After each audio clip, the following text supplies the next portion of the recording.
So the theme of the talk is always, people ask you like months before, give us a title to your talk.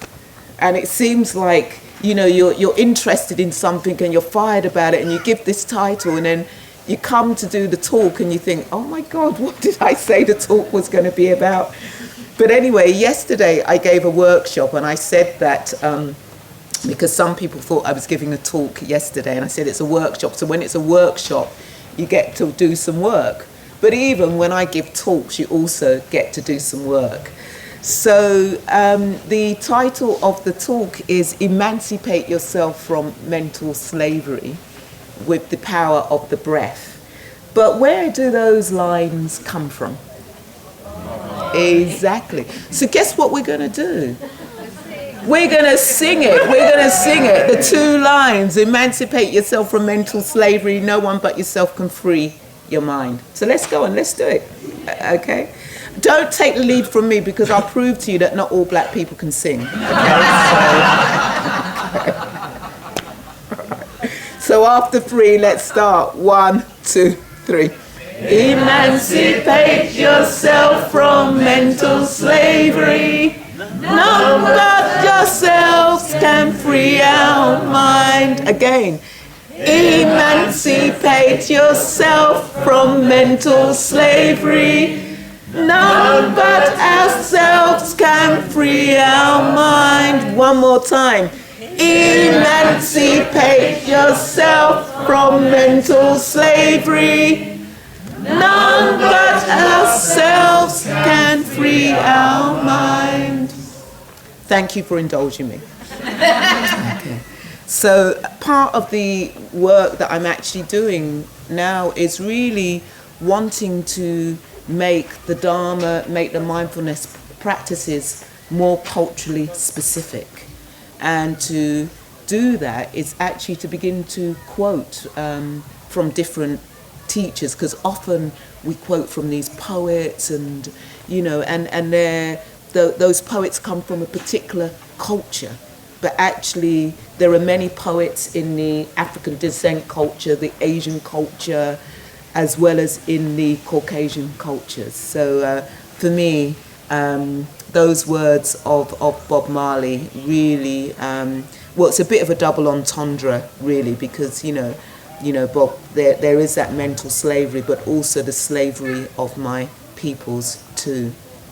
So I wanted to start the talk. This is my little diagram. So there's what you know, okay? There's what we know, okay? And we often hold on to what we know. And there's also what we don't know. And we know what we don't know. And we kind of flip-flop between the two, because there's what we know, but when we don't know it, we go to the libraries, or we go to Professor Google, and we go somewhere to try and find out what we don't know. And then it becomes what we know.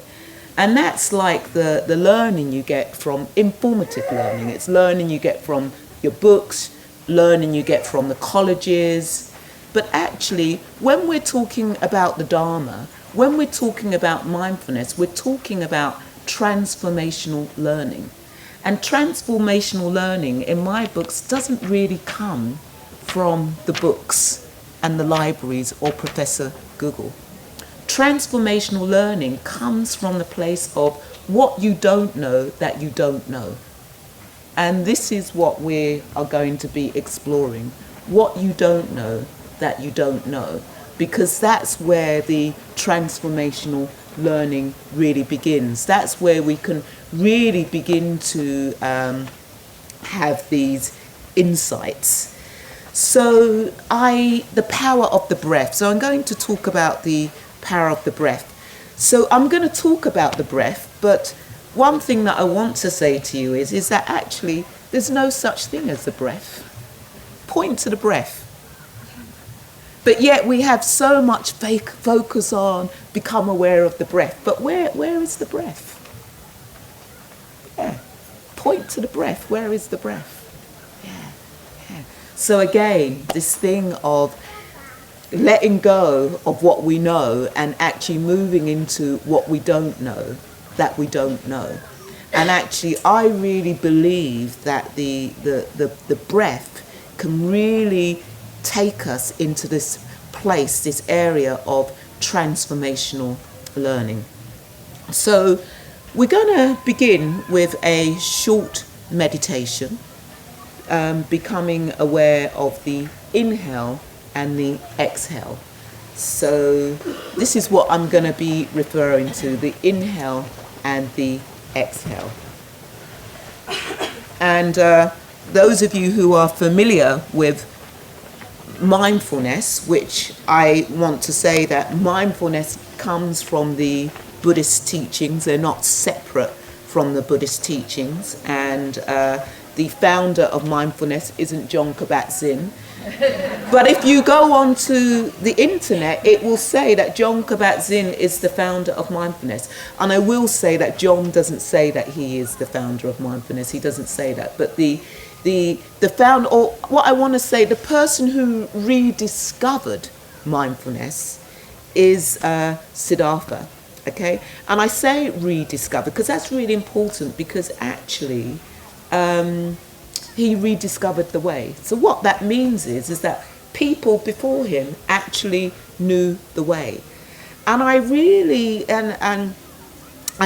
love my teacher, my root teacher, Sangharakshita, the venerable late Sangharakshita, because he often or he posits the question of, like, where does Buddhism come from?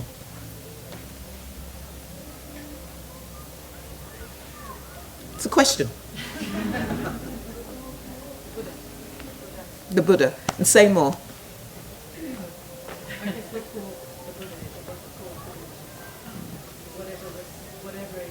Yeah. Okay. Sure. Okay, thank you. Thank you for the offer. Yeah, where does it come from? Or where does the Dharma come from? It came from people who listened to Siddhartha, who followed that way. Thank you. Anybody else? The teachings of the Buddha? Thank you. Yeah, thank you. I mean, often some people will say India, but actually what my teacher has made me see so clearly, that actually we could say the Buddha, and let's remember that the word Buddha means awake, the awakened one. So we could say it came from Siddhartha, but more than that, it came from his internal experience. So what was he doing when he woke up to the truth? Yeah, he wasn't reading a book. He wasn't listening to some great teacher giving a sermon on Vulture's Peak. He was actually sitting in meditation and becoming aware of his own direct experience. So every one of you here in this room can become aware of the Dharma, because it comes out of our direct experience, our human experience. And I'll talk more about the breath and that connection with coming out of our human experience. So, as I said, we're just going to do a short breathing space, which is one of the seminal teachings in the mindfulness practices. So AGE, the acronym, becoming aware of the body, gathering the breath and expanding out. So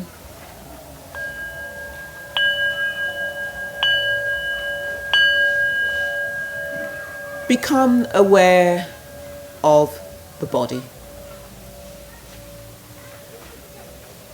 And when we become aware of the body, we simply become aware of what the body is touching.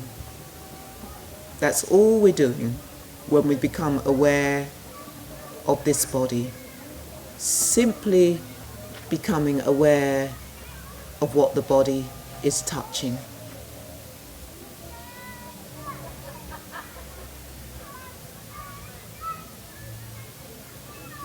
So this body will be touching clothing and just becoming aware of the sensation of the touch of the clothing upon the body.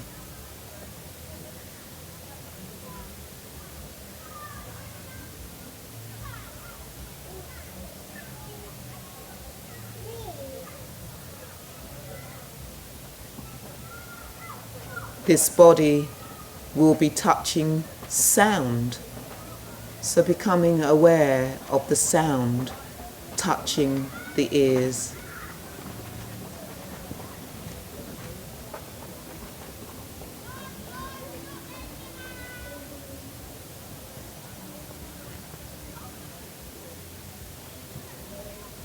And this body will be touching smells, becoming aware of the nose touching smell.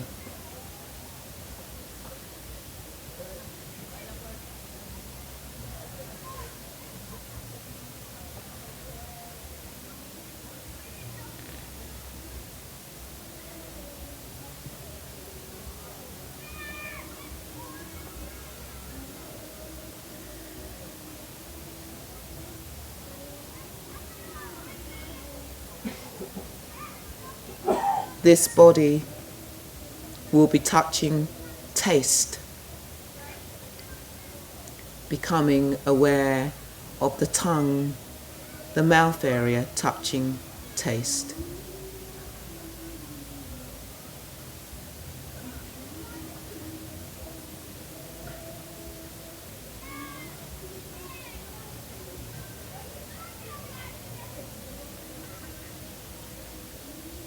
And this body will be touching sight, becoming aware of your eyes touching sight.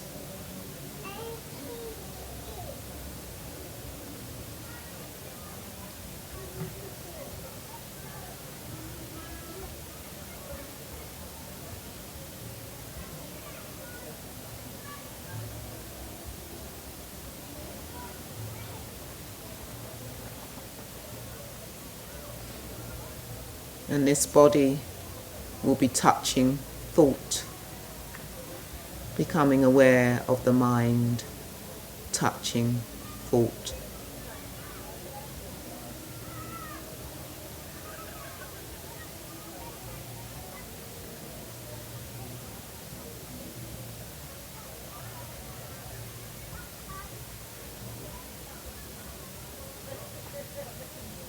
And we can begin to interrupt the flow of thinking by becoming aware of the touch of the inhale and the exhale.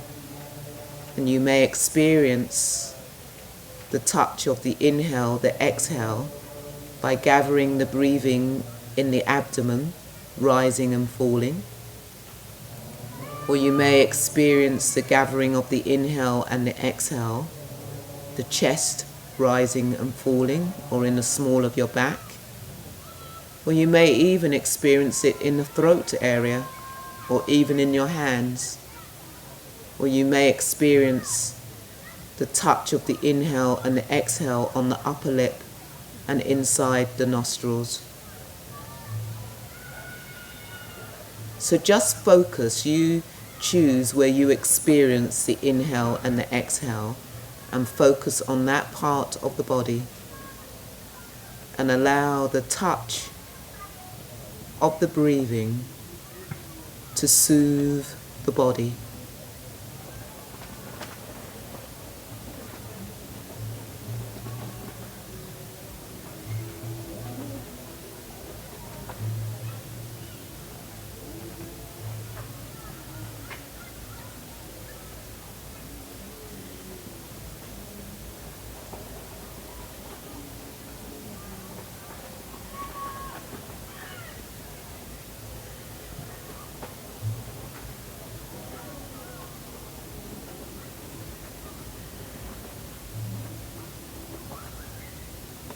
And beginning to expand the breathing throughout the whole body.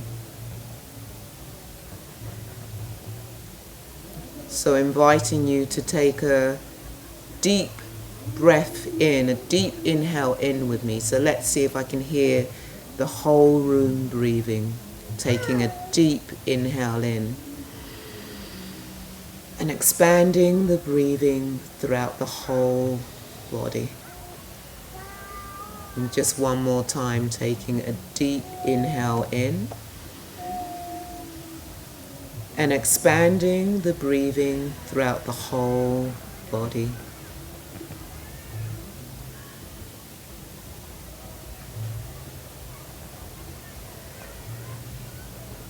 And expanding the awareness back out into the group.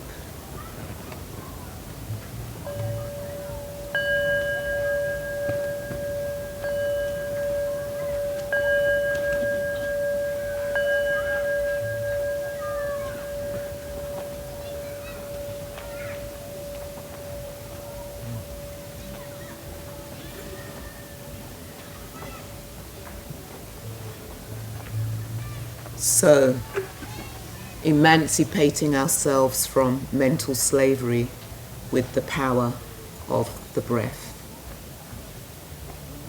I want you to imagine when you leave here to go home and you get in your car or your truck or the bus and you leave to go home.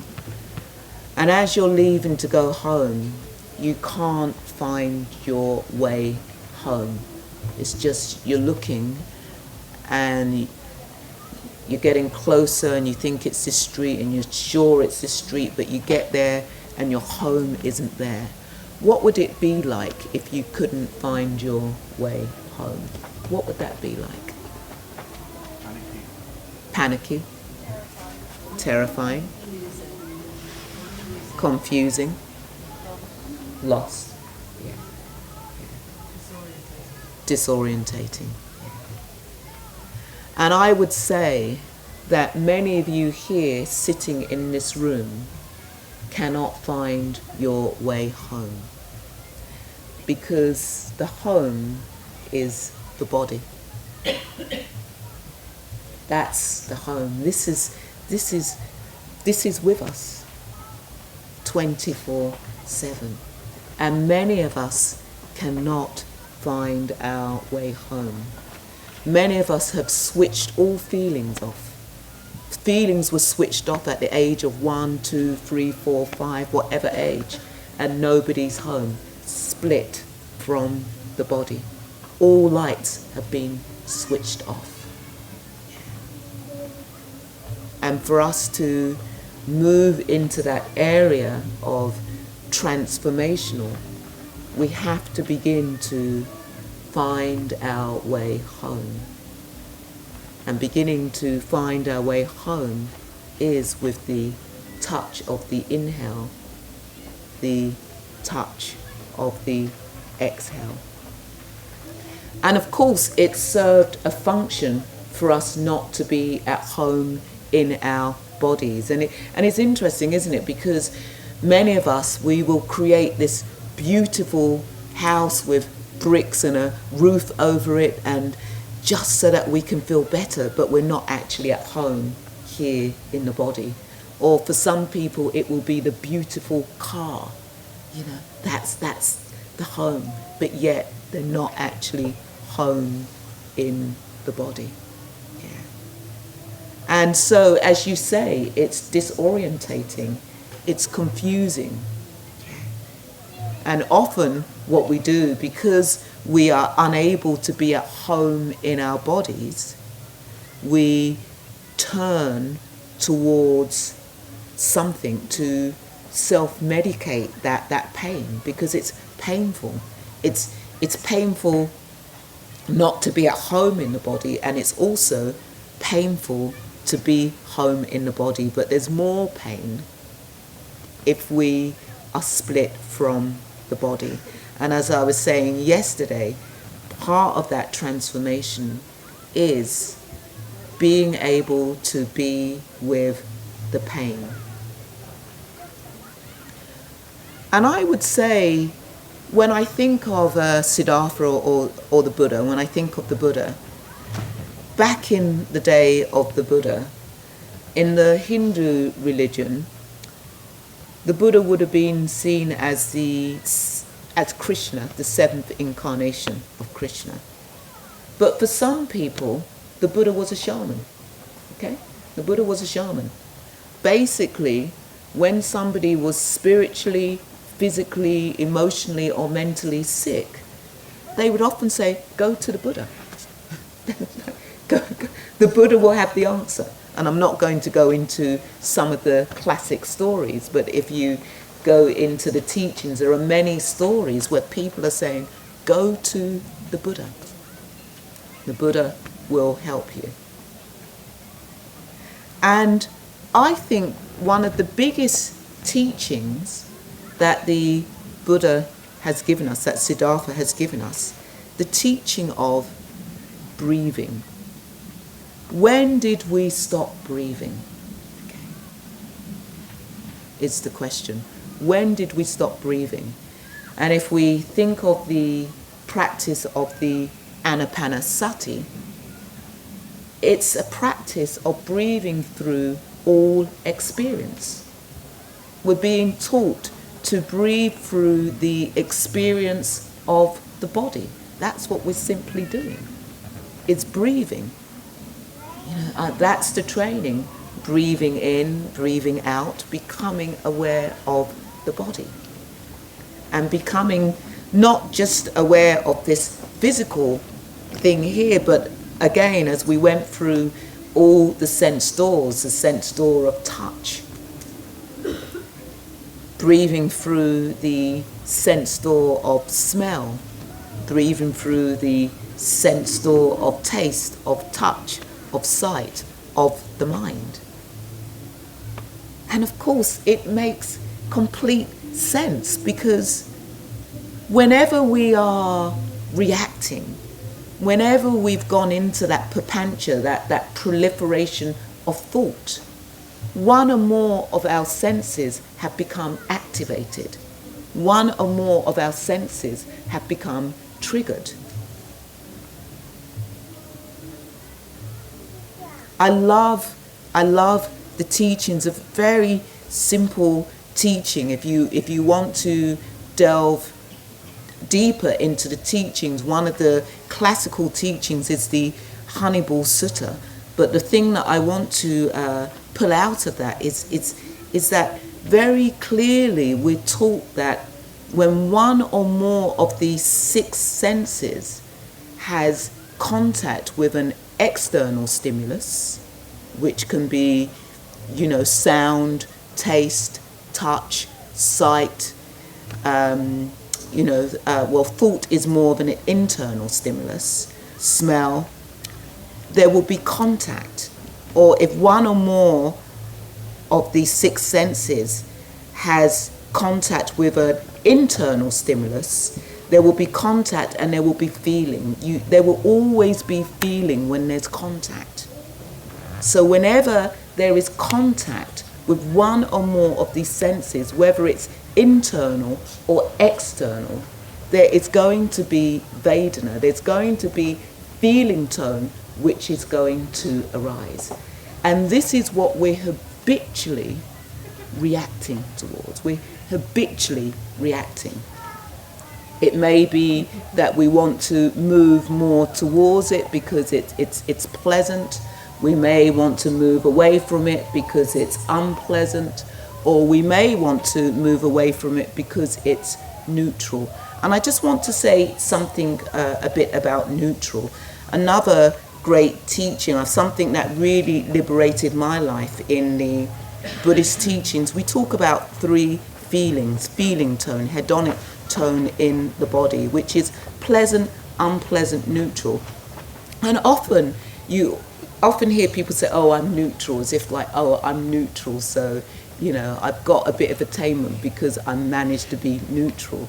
Well, I really want to blow the myth on that, because actually neutral can be one of the more activating than the unpleasant and pleasant. When kids say I'm bored, it's like, oh, I'm bored, nothing much going on. And actually that's the problem. When we're in neutral, nothing much is going on. How many of you have been in that place? Nothing much is going on, so you do something to create the chaos so that you feel alive. This is us moving away from the hedonic tone of neutral, nothing much going on. But how do we begin to experience? How do we begin to experience being with these sensations? How do we begin to free ourselves from that mental slavery? So I want you all to do this. Do this really, really, really, really, really, as tight as you can. And you've either stopped breathing or your breathing's got restricted. Okay, so you can relax, okay? This is what happens when we get tense, okay? And we know that if the brain doesn't get enough oxygen, there will be brain damage. And I want to say to you that all of us at times experience temporary brain damage, okay? Anger is a form of temporary brain damage. How many of you drive a car here in the room? Okay. So when you're driving a car and a car cuts across you, what normally happens?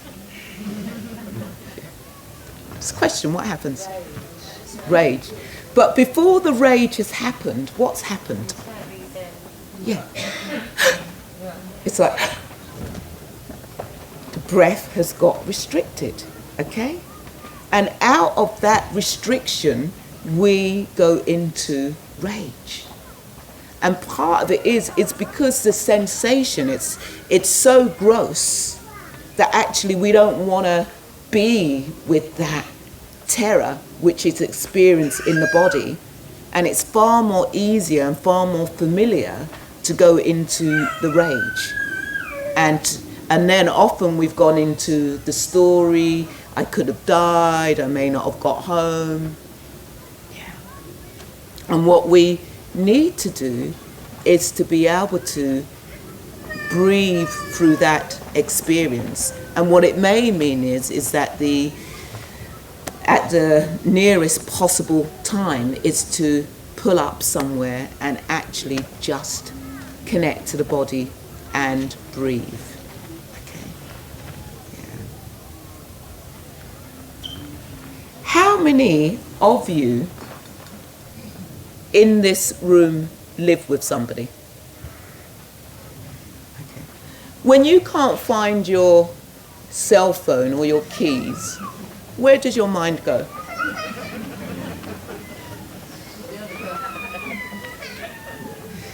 We can laugh, but those of you who don't live with somebody, you're even more crazy.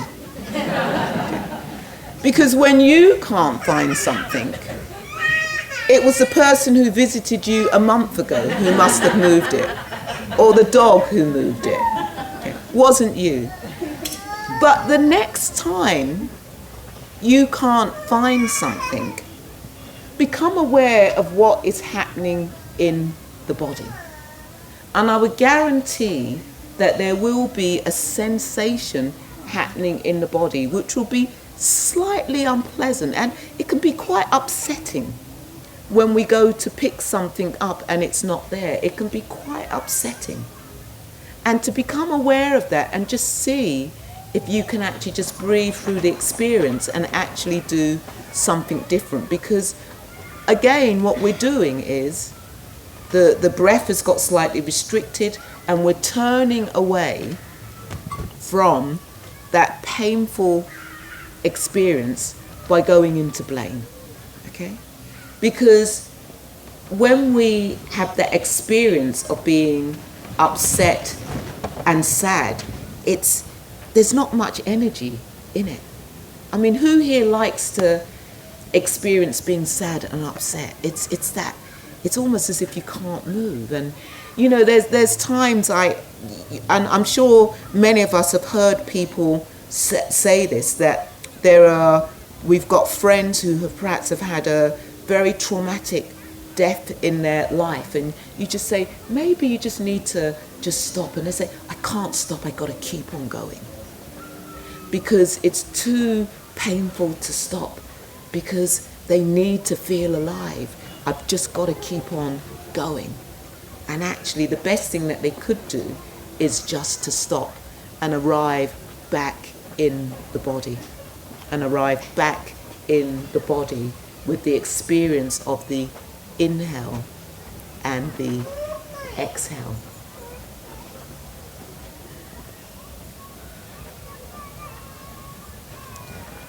So I'm going to, because always with my talks I like to have a bit of an exchange, a bit of a question and answer, but I'm going to come back to the story of the Buddha, or the story of the prince, the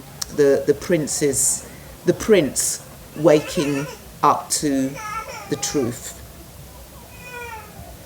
And the first thing that I want to say here is that there are many of us here at Buddhafield who are, well, actually let me ask the question, who wants enlightenment? Who wants that happiness and bliss? Who wants? Yeah. Okay, great. Yeah. Me too. Yeah. But what's interesting, and out there in the world, many people are striving for this happiness, for this bliss. But if we go back to the prince's awakening, the prince didn't vow not to move from that spot to find happiness. The prince didn't vow not to move from that spot until he found enlightenment. He was smart, because actually, when we're aiming for that happiness, for that bliss, that enlightenment, we're spiritually bypassing. And I know for myself, my way, I was trying to find happiness and bliss, and I tried to find it through drugs and alcohol and all those other stuff. But actually, what the prince vowed was not to move from that spot until he found an end of suffering. And in finding an end of suffering, one has to face suffering.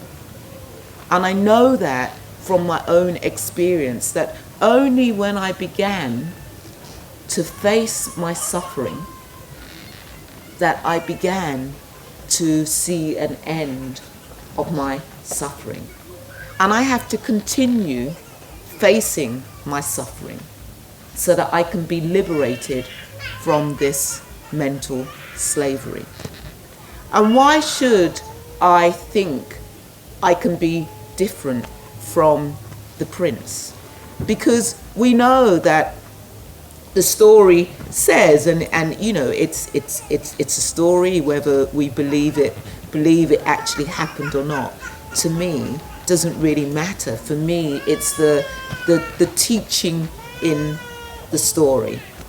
Because as I was saying, you know, the prince was teaching us to breathe through the experience of the body.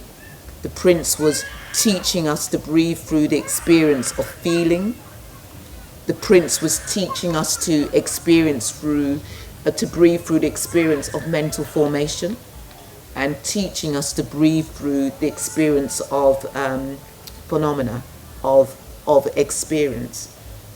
And what's interesting is that what motivated the prince to go forth really were, you know, when we talk about the four sights, because in a way, when we begin to breathe through those experiences of phenomena, of reality, of Dharma, we have to begin to breathe through the experience of aging, you know, of getting older. I mean, even myself, I'm still learning to breathe through the experience of aging. You know, once upon a time, I didn't have to wear glasses, and now I have to wear glasses.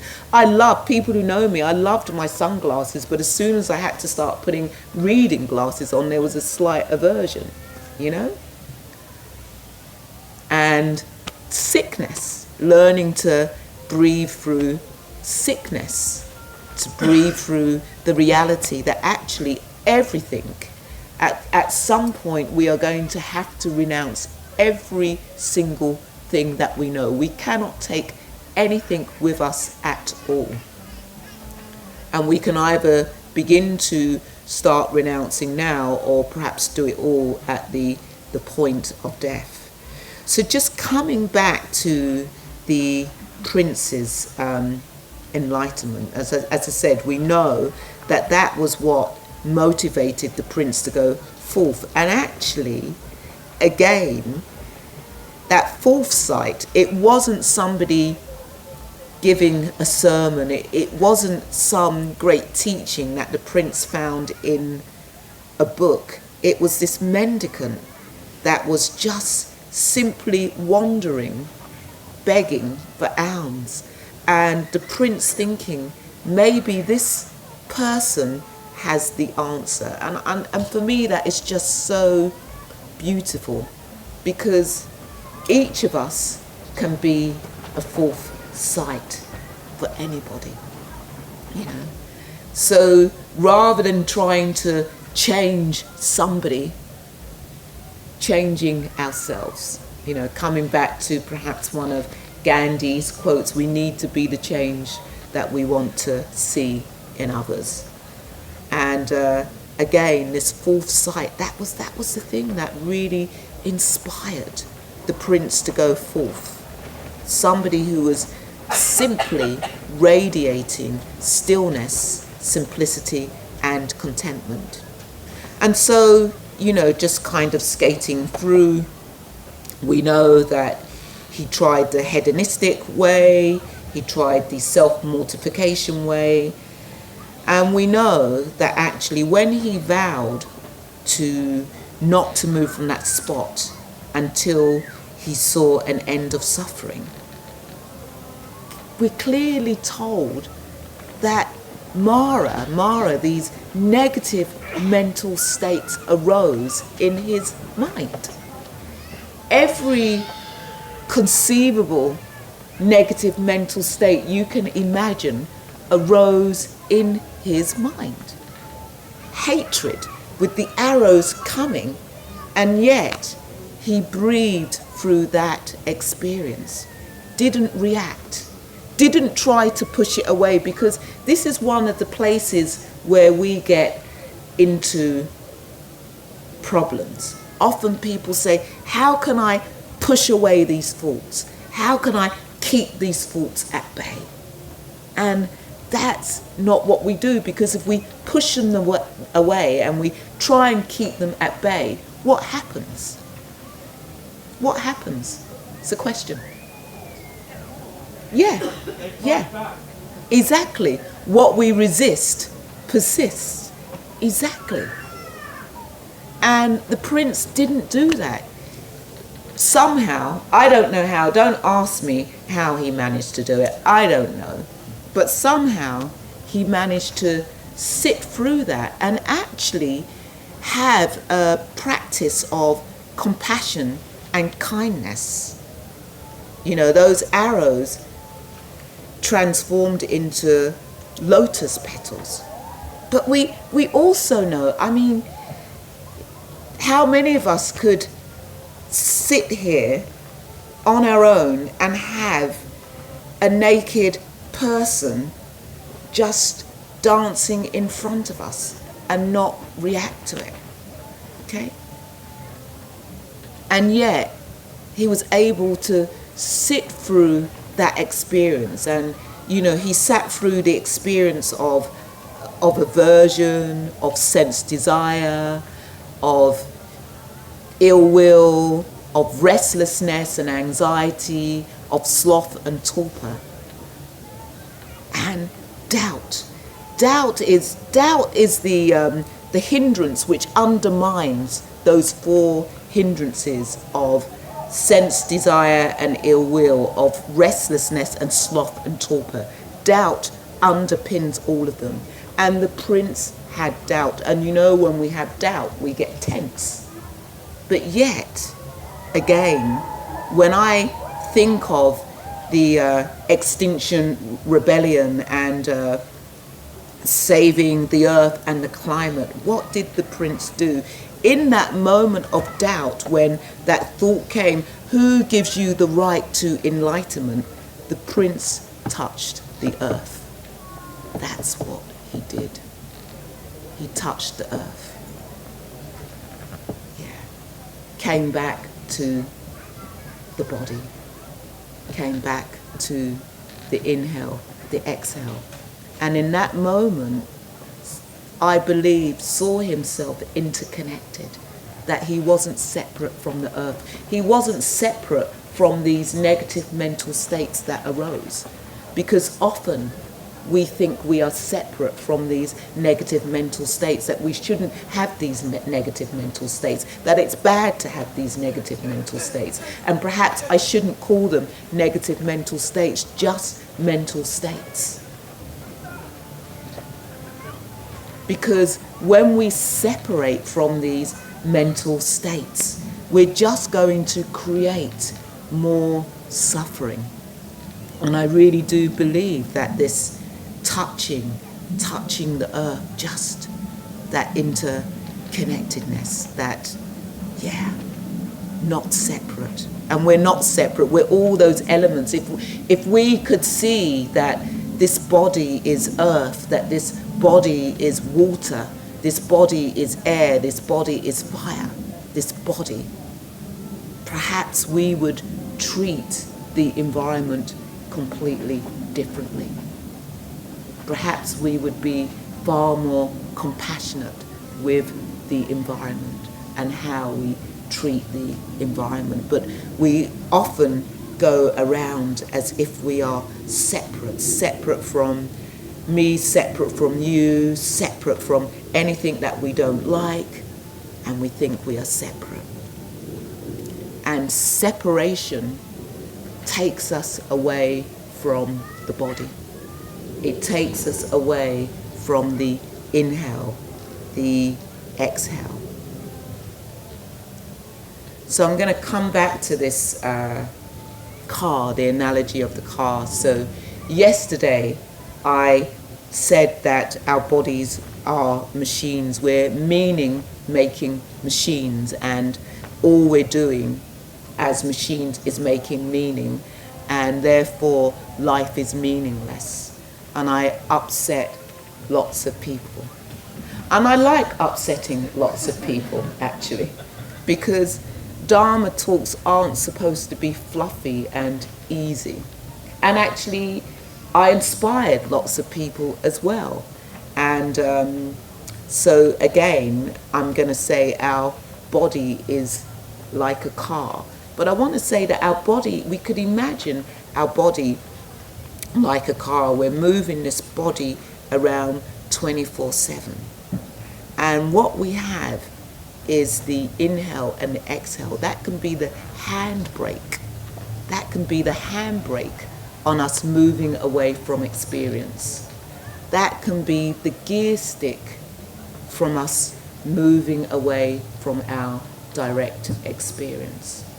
Because if we want to emancipate ourselves from mental slavery, we have to connect to our direct experience, what is happening in the now. And often people will quote Pema Chodron, the great teacher, the great female teacher Pema Chodron, who says that we should lean into the sharp edges. But when she's saying leaning into the sharp edges, she's not saying leaning into the thoughts and the thinking. She's saying leaning into the sharp edges of the experience of the body. Because if we lean into the sharp edges of the thoughts and the thinking, we will become completely overwhelmed. And we will split from the body. We will split from the inhale and the exhale. What we have to learn to do is lean into the sharp edges of the experience of the body. And it's a practice. It really is a practice. It's not like okay, you're going to go out and you're going to start doing that and then everything's going to be okay. You'll start doing it. And you'll begin to notice moving away. And you think, oh, I've moved away. And then the next time you see, oh, I moved away again. And the next time you think, well, okay, let's see if I can do something different. And if you keep on practicing like that, you will get there, rather than I moved away, oh, well, I'm a fuck up, I'm a failure, I'm going to beat myself up, that's it. No, you just moved away. That's what you just needed to do. It was too much you needed to do, but you actually caught yourself moving away from experience, because many of you here in this room won't even be aware that what you've been doing has been habitually moving away from your direct experience. So let's come into our direct experience right now. And we become aware of our direct experience of just simply noticing what the body is touching.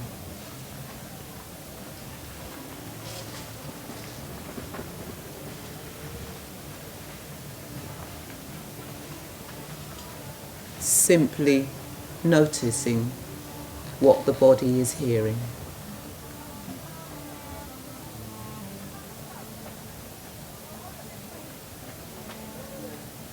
Simply noticing what the body is seeing. Simply noticing what the body is smelling.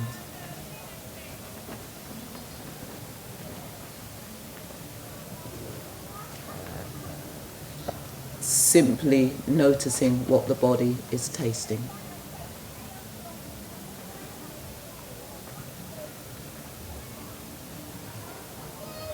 Simply noticing what the body is thinking.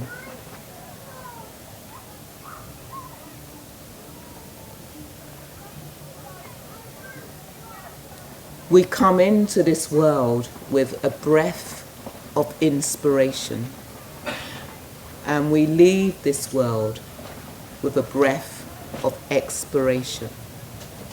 And what are we doing in between? When we become aware of what the body is touching, becoming aware of the inhale and the exhale. We don't even have to do it. The body just naturally inhales and exhales, becoming aware of the touch of the inhale and the exhale.